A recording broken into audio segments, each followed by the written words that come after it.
सम्राट को अपराधी घोषित करना बहुत ही कठिन काम था। शिशुपाल करे भी तो क्या करे, और न्याय मंत्री थे और दूसरी ओर सम्राट के सेवक। परंतु न्याय की दृष्टि से सम्राट और साधारण व्यक्ति में कोई अंतर नहीं होता। હવે આગળ શું થયું તો કે ખુદ જ સ્વયં રાજા એટલે કે અશોક જ सम्राट પોતે જ ખૂની નીકળ્યા, હત્યારા નીકળ્યા। હવે सम्राटને આપણે કેવી રીતના ઘોષિત કરવા એમ તો શિશુપાલ કરે તોય શું કરે, અને એક બાજુ એ ન્યાય મંત્રી થયા હતા અને બીજી બાજુ सम्राट ઓલા સેવક એમ। પણ ન્યાયની દ્રષ્ટિમાં सम्राट કોણ હતો તો કે સાધારણ વ્યક્તિ, અને सम्राटમાં કાંઈ ફેર હોતો નથી। અગલે દિન શિશુપાલ દરબાર में પહોંચે। આગળના દિવસે शिशुपाल क्या पहुंचा तो के दरबार में पहुंचा। सम्राट अशोक सिंहासन पर बैठे हुए थे। सम्राट अशोक पोताना सिंहासन ऊपर हता। आगे ही उन्होंने शिशुपाल से पूछा, अपराधी का पता चला?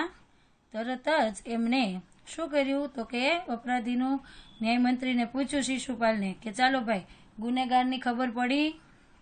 न्याय मंत्री ने साहसपूर्वक कहा, जी हाँ, चल गया। न्यायमंत्री तो पोते हता ज, एमणे तो साहसथी ज कही दीधुं, कोई पण भय राख्या विना कि हाँ एनी खबर पड़ी गई।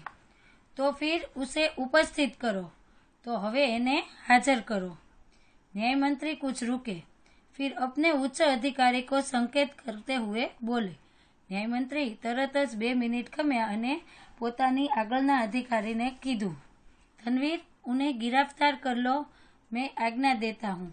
शू कीधुं तो के हे धनवीर एटले के हे पेरेगारो, हूँ कहूँ एने तमे गिरफ्तार करी लो एम।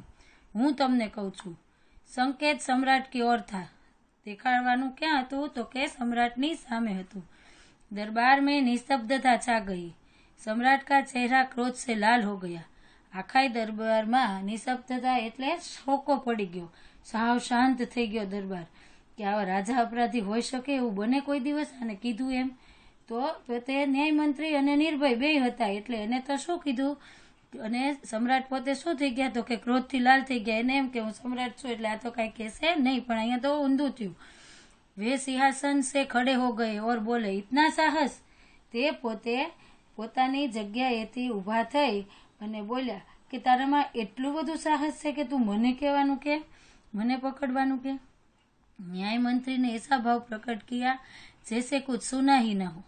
न्याय मंत्री ए तो पोतानो भाव जे हतो ए एवी रीतना जाणे पोते कांई सांभळ्युं ज नथी एवी ज रीतना पोते पोतानुं काम करवा मांड्या। उन्होंने अपने शब्दों को फिर दोहराया। एमणे फरीवार पोताना शब्दोने रिपीट कर्या। कीधुं, चालो धनवीर, देखते क्या हो, अपराधी को गिरफ्तार करो। एमणे शुं कीधुं माणसोने, सैनिकोने, ए सैनिको जोवो छो शुं अपराधी छे एने गिरफ्तार करी लो। दूसरे ही क्षण सम्राट के हाथों में हथकड़िया पड़ गई। बीजी ज मिनिटे सम्राटना हाथमां शुं थई गयुं? हथकड़िया एटले के हाथकड़ी पहेरावामां आवी। न्याय मंत्री ने कहा, अशोक, तुम पर पहरेदार की हत्या का आरोप लगाया जाता है, तुम इसका क्या उत्तर देते हो? सम्राट के होठ काट कर रह गए। शुं कीधुं एमणे? हे अशोक, एटले के हवे ए सम्राट नथी एटले एमणे नामथी कीधुं के तमारी उपर आम नहीं एटले के चौकीदारनी हत्यानो आरोप छे, हवे तमे एनो शुं जवाब आपवाना छो? न्याय मंत्री ने फिर पूछा, तुम अपराध स्वीकार करते हो? हाँ, मैंने उससे मारा अवश्य है, पर उद्दंड था। न्याय मंत्रीए फरीथी कीधुं, चालो अशोक, તમે તમારું સ્વીકારો છો, ગુનો સ્વીકારો છો? તો તમે બોલો। પછી રાજા કહે છે કે હા, ઈ હું અપરાધ મેં કર્યો છે, પણ ઈ કેવો હતો તો કે અવશ્ય ઈ કેવો હતો તો કે ઉદ્દંડ હતો, એ સમજતો નહોતો એટલા માટે। सम्राट का उत्तर था, वह उद्दंड था या नहीं? तुमने एक राजकर्मी की हत्या की है। પછી રાજાની દલીલ સામે અને શિશુપાલે જવાબ આપ્યો, શું એ હોય કે ન હોય, પણ તે શું કર્યું છે તો કે એક રાજાના માણસને એટલે કે રાજોલાના રાજકર્મચારીને તે માર્યો છે। તું અપરાધી હો, તમે અપરાધી છો। तुम्हें मृत्युदंड दिया जाता है। તો અહીંથી તમને હવે મોતની સજા મળે છે, મૃત્યુદંડ મળે છે। ન્યાયમંત્રીને નિર્ણય દિયા। ન્યાયમંત્રીએ પોતાનો નિર્ણય સંભળાવી દીધો। સભા में सन्नाटा सा छा गया। सभा आखी शांत થઈ ગઈ। ન્યાયમંત્રી का निर्णय सुन सम्राट ने सिर झुका लिया। राजा तो कहेतो ज हतो, एनामां नैतिक हिम्मत तो हती ज, एटले पोतानुं माथुं नमावी दीधुं। वे तो स्वयं शिशुपाल की परीक्षा में सफल हो गए थे। राजा ने तो परीक्षा करवानी टेव ज होय, एने शुं थयुं तो के पोते तो शिशुपालनी परीक्षामां सफल थया। सम्राट का हृदय ऐसे व्यक्तित्व को पाकर गदगद हो रहा था। सम्राट आजे बहु ज खुश हता के मारा राज्यमां आवा जो न्याय मंत्री होय तो पोतानुं राज्य क्यारेय पेलुं थाय नहीं, एटले खूब ज खुश हता। तभी न्याय मंत्री का संकेत पाकर एक कर्मचारी सम्राट अशोक की सोने की मूर्ति लेकर उपस्थित हो गया।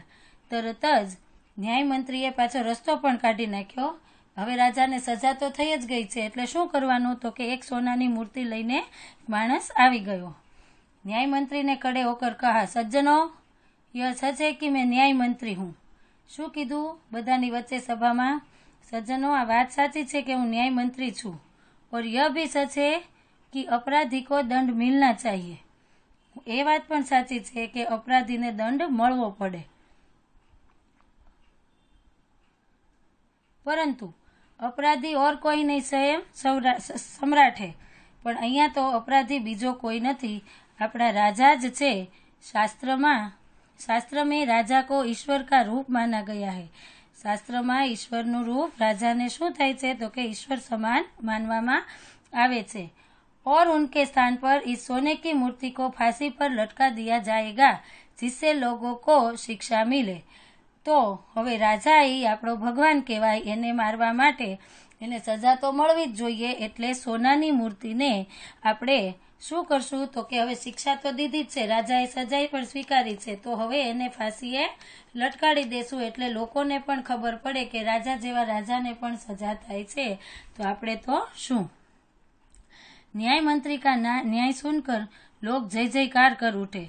आवा न्याय मंत्री नो न्याय सांभळीने लोको खूब ज खुश थई गया। जब सब लोग चले गए तो शिशुपाल ने राजमुद्रा सम्राट अशोक के सामने रख दी और बोले। आखी ज सभा खाली थई गई। बधा जता रह्या पछी जे पेली राजमुद्रा आपी थी ए शिशुपालेनी सामे राखी अने कह्युं। कोने कह्युं? सम्राट अशोक ने। महाराज, यह राजमुद्रा वापस ले ले, मुझसे यह बोझ नहीं उठाया जाएगा। शुं कहे छे? हे महाराज, हूँ तमने प्रार्थना करूं छुं, आ तमे पाछुं लई लो, माराथी आ कामनुं भारण खमाशे नहीं।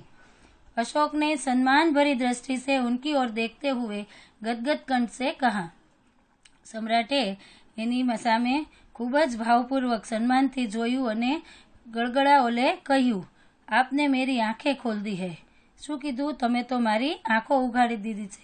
आपका साहस प्रशंसनीय है।